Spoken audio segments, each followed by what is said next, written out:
বন্ধুরা, মিনু ছোট রান্নাঘরে সকলকে জানাই স্বাগত। আজ তো জন্মাষ্টমী, সকলকে জানাই জন্মাষ্টমীর শুভেচ্ছা। আজ আমাদের বাড়িতেও গোপাল আছে, গোপালের জন্য একটু তো পুজোর ব্যবস্থা করতেই হয়, পুজোর ব্যবস্থা করা হয়েছে। তো ফল মিষ্টি তো থাকবেই, তার সাথে গোপালের ভোগের জন্য একটু লুচি তরকারিও করব। আজ আমি বানাবো লুচি, আলুর দম আর সুজি। লুচি করার জন্য ময়দাটা আমি মাখিয়ে দিয়েছি। এখানে 1 কিলো পরিমাণ ময়দা আছে। ময়দাটা সুন্দর করে মেখে কিছুক্ষণের জন্য রেস্টে রেখেছি। আলুর দমের আলুও কেটে নিয়েছি। আমি আগে সুজিটা বানিয়ে নেব। আমাদের বাড়িতে ঠাকুরমশাই আসে না, আমাদের বাড়িতে নিজেরাই পুজো করা হয়। তো গোপাল আছে যখন, গোপালের তো সেবা করতেই হয়, গোপালের তো ভোগ দিতেই হবে। বলুন, দিয়ে দেব ঘি। ঘি গরম হয়ে গেছে, দিয়ে দেবো ফোড়নের একটা তেজপাতা। সুজিটা আগে ভালো করে ভাজা করে নেব। সুজি লাল লাল করে ভাজা করলে তবে ভালো লাগবে। এইভাবে একটু সময় নিয়ে 7-8 মিনিট সময় নিয়ে এইভাবে সুজিটা নেড়ে নেড়ে সুন্দর করে লাল লাল করে ভাজা করে নেব। আজ বেলায় আমি একটা নারকেলের নাড়ুও বানিয়ে নিয়েছি ঠাকুরের পুজোর জন্য।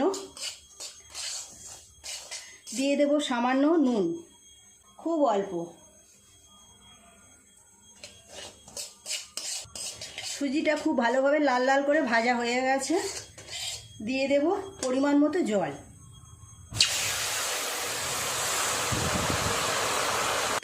দিয়ে দেব পরিমাণ মতো চিনি। যে বাটির মাপে সুজি নিয়েছি সেই বাটির মাপেই চিনিও নিয়েছি। দিয়ে দেব চিনি।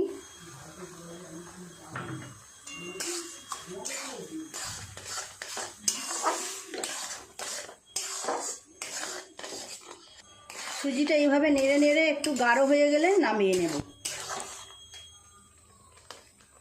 আপনাদের কার বাড়িতে এরকম গোপাল পুজো হচ্ছে, কি কি ভোগের ব্যবস্থা করেছেন আমাকে কমেন্ট করে জানাবেন। সুজিটা প্রায় হয়ে এসেছে, আর একটু টেনে গেলে নামিয়ে নেব। সুজিটা বেশ শক্ত শক্ত হয়ে গেছে, অনেকটা টেনে গেছে। এবার নামিয়ে নেব। নামিয়ে এই থালার মধ্যে ঢেলে দেব। থালার মধ্যে সুজিটা এরকমভাবে রেখে দেবো, খেলিয়ে একটু ঠান্ডা হয়ে গেলে তারপর সুন্দর করে পিস পিস করে কেটে নেব। কড়াইটা পরিষ্কার করে নিয়ে আলুর দম করে নেব। সুজি তো হয়ে গেল, এবার আলুর দমটা চাপাবো। তেল দিয়ে দিলাম, দিয়ে দেব আলু।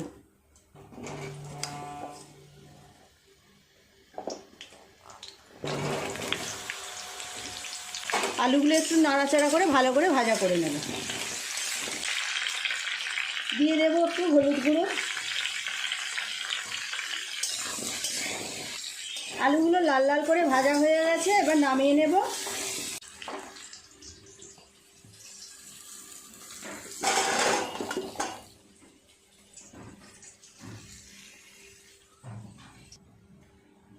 আলুর দমের জন্য ফোড়নে দেব কিছুটা হিং। এই রকম নিরামিষ আলুর দমে হিং দিলে খুব ভালো লাগে। দিয়ে দেব 2টো তেজপাতা, 2টো শুকনো লঙ্কা আর 1/2 চামচ জিরে।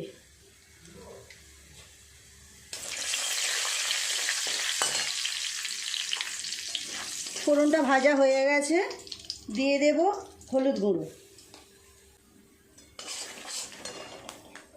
দিয়ে দেব আদা বাটা, আর এর সঙ্গে একটু আদা বাটার সঙ্গে একটু গোটা মশলা আমি বেটে নিয়েছি, দারচিনি, লবঙ্গ, এলাচ একসাথে দিয়ে দিলাম। দিয়ে দেব একটা টমেটো পেস্ট করে রেখেছিলাম।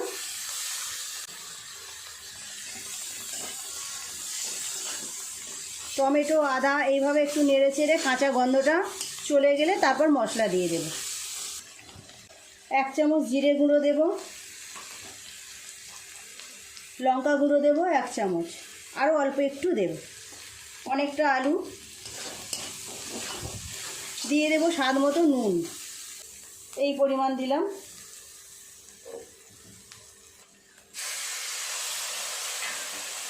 খুব ভালো করে মশলাটা এইভাবে নেড়ে নেড়ে কষিয়ে নেব। অল্প একটু জলও দিয়ে দিলাম। দিয়ে দেবো 2 চামচ টক দই।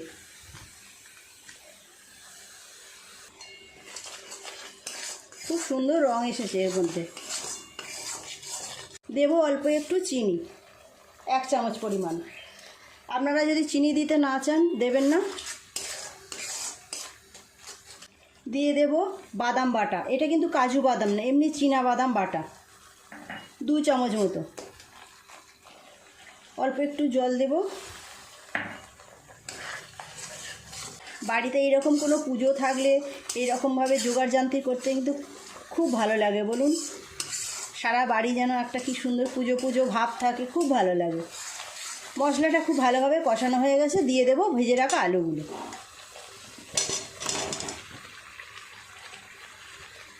সমস্ত মশলা আলু আরও বেশ কিছুক্ষণ সময় নিয়ে সুন্দর করে কষিয়ে নেব। আমার শাশুড়িমা ওদিকে ঠাকুরের পুজোর জোগাড় করছে, আমি এদিকে ভোগের জোগাড়টা করছি। খুব ভালোভাবে কষানো হয়ে গেছে আলুর দমটা, দিয়ে দেবো জল। আরও একটু জল দিয়ে দেবো, দিয়ে চাপা দিয়ে সিদ্ধ হতে দেব। এই সময় আমি লুচির লেচি কেটে নেব।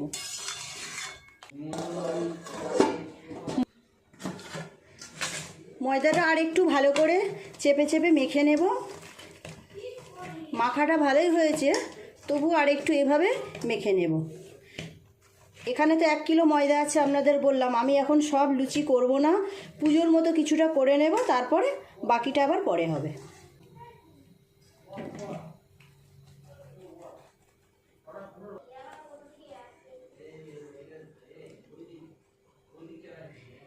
এই রকম সাইজের লেচি কাটবো।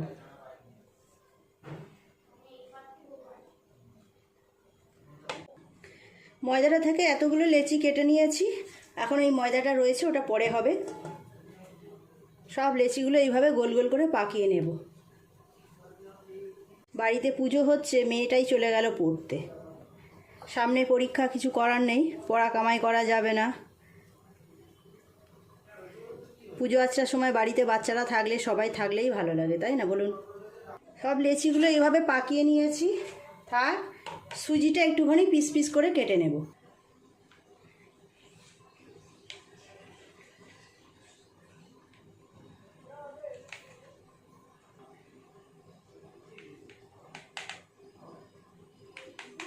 এই রকম সুন্দর করে করে বরপি বরপি করে পিস করে নিলাম। সব সুজিটা এইভাবে সুন্দর করে পিস কেটে নেব। সব সুজিটা তো সুন্দর করে পিস করে নিলাম, আর ঠাকুরের ভোগের জন্য এইভাবে 4 পিস তুলে নিয়েছি। বাকিটা অন্য জায়গায় রেখে দেব। লুচির লেচি তো সব রেডি করা হয়ে গেল। দেখবো আলুর দমটা কেমন হলো। আলুর দমও পুরোপুরি হয়ে গেছে, ঢেলে নেব। নিয়ে কড়াইটা পরিষ্কার করে লুচিগুলো করে নেব। হয়ে গেছে আলুর দম। গোপালের ভোগের জন্য আমি কিছুটা আলুর দম আলাদাভাবে তুলে নিয়েছি বাটিতে। এবার লুচিগুলো আগে করে নিই, পুজোই বসবে এক্ষুনি। কড়াই বসিয়ে তেল চাপিয়ে দিয়েছি, তেলটা গরম হোক, আমি এই সময় কিছু লুচি বেলে নেব।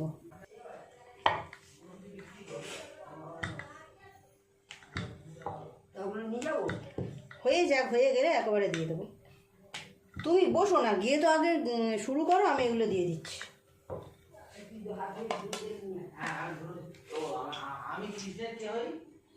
বেশ অনেকগুলো লুচি বেলা হয়ে গেছে, তেলটাও খুব ভালোভাবে তেতে গেছে।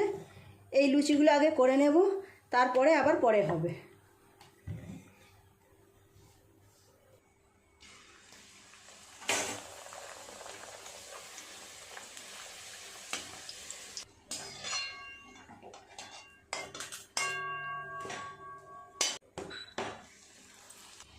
আরও একটা লুচি হয়ে গেল, কি সুন্দর ফুলেছে দেখুন। পুজোয় দেওয়ার মতো আমার লুচিগুলো করা হয়ে গেল। থালাটা সাজিয়ে নিয়ে চলুন ঠাকুরের ওইখানে যাই। ধুনো জ্বেলেছে, কি সুন্দর ধুনোর গন্ধ বেরোচ্ছে। বাড়িতে পুজো হলে এইগুলো খুব ভালো লাগে, এত সুন্দর ধূপ ধুনোর গন্ধ বেরোয়। চলুন আবার পরে করব। এই যে ঠাকুরের ভোগের থালা সাজানো হয়ে গেছে, তুলসী পাতাও দিয়ে দিলাম। চলুন ঘরে নিয়ে যাই। এই যে আমাদের গোপাল ঠাকুর, পুচকে গোপাল। পুজো শুরু হয়ে গেছে। পুরুত মশাই শাঁখ বাজাবো তো, শাঁখ দাও।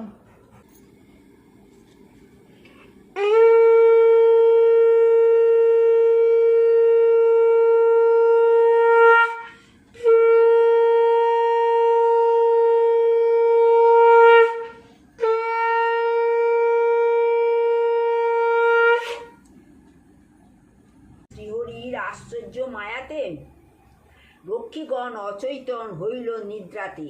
যেসবে ভগবান আবির্ভূত হন যশোদার গর্ভেতে, যোগমায়া বর্জ্যে জন্মলয়। অতঃপর ভগবান হয়ে গেল আমাদের বাড়ির গোপাল পুজো। জয় বাবা গোপাল, সকলকে রক্ষা করো, সবাইকে ভালো রেখো। চলুন প্রসাদগুলো নিয়ে যাই বাইরে, আশেপাশে কয়েকজনের বাড়িতে প্রসাদ দিতে হবে, তাদেরকেও দিয়ে আসি, আমরাও খেয়ে নিই। প্লিজ বন্ধুরা, আজকের রেসিপিগুলো কেমন লাগলো কমেন্ট করে জানাবেন। আমাদের গোপাল পুজোর ছোট্ট আয়োজন কেমন লাগলো কমেন্ট করে জানাবেন। আমার ভিডিওটা যদি ভালো লেগে থাকে তাহলে লাইক করে দেবেন একটা, আমার চ্যানেলটি সাবস্ক্রাইব করে পাশে বেল ঘন্টিটা ক্লিক করে দেবেন। দেখা হচ্ছে পরের দিন নতুন ভিডিওর সাথে। সবাই ভালো থাকবেন, নমস্কার।